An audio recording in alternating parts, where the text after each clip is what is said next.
২ দিন পর পরই এই তরকারিটা রান্না করি, তারপরও খেয়ে তৃপ্তি ভরে না। মনে হয় খেয়েই যাই, খেয়েই যাই।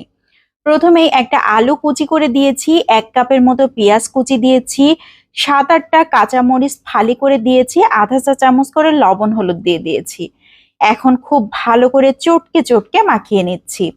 এমনভাবে মাখাতে হবে যাতে আলু পেঁয়াজগুলো একদম নরম হয়ে যায় আর কিছুটা পানি বের হয়ে আসে।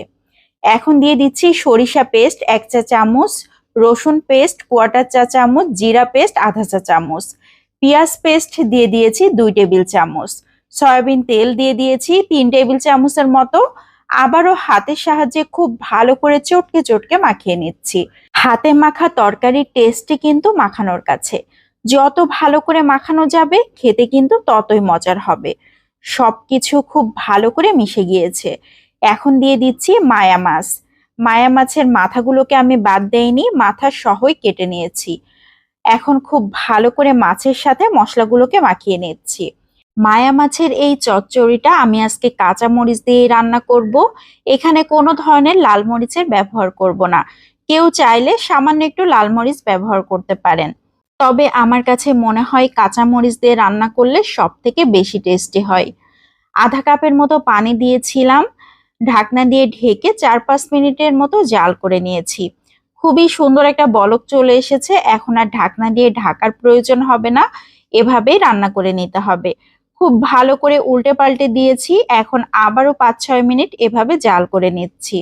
তরকারির ঝোল কিন্তু প্রায় শুকিয়ে গিয়েছে। নিচে হালকা হালকা ঝোল রয়েছে। আমি একদমই শুকনা শুকনা চচ্চড়ি করে ফেলবো। তবে কেউ চাইলে একটু ঝোলও রাখতে পারেন। এ পর্যায়ে দিয়ে দিচ্ছি বেশ কিছুটা পরিমাণ ধনিয়া পাতা কুচি। ধনিয়া পাতা দেবার পর আবারও খুব ভালো করে এইভাবে নেড়েচেড়ে মিশিয়ে নিচ্ছি।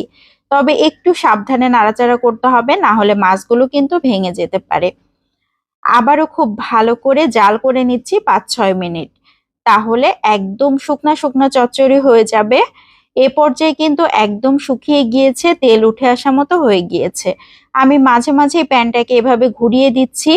আর নাড়াচাড়া করা যাবে না, প্যানটাকে এভাবে ঘুরিয়ে দিলেই কিন্তু খুব সুন্দরভাবে চচ্চড়ি হয়ে যাবে।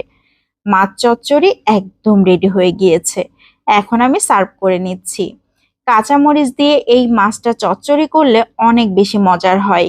সাথে যদি অল্প একটু সরিষা পেস্ট ব্যবহার করা হয় তাহলে তো কথাই নাই।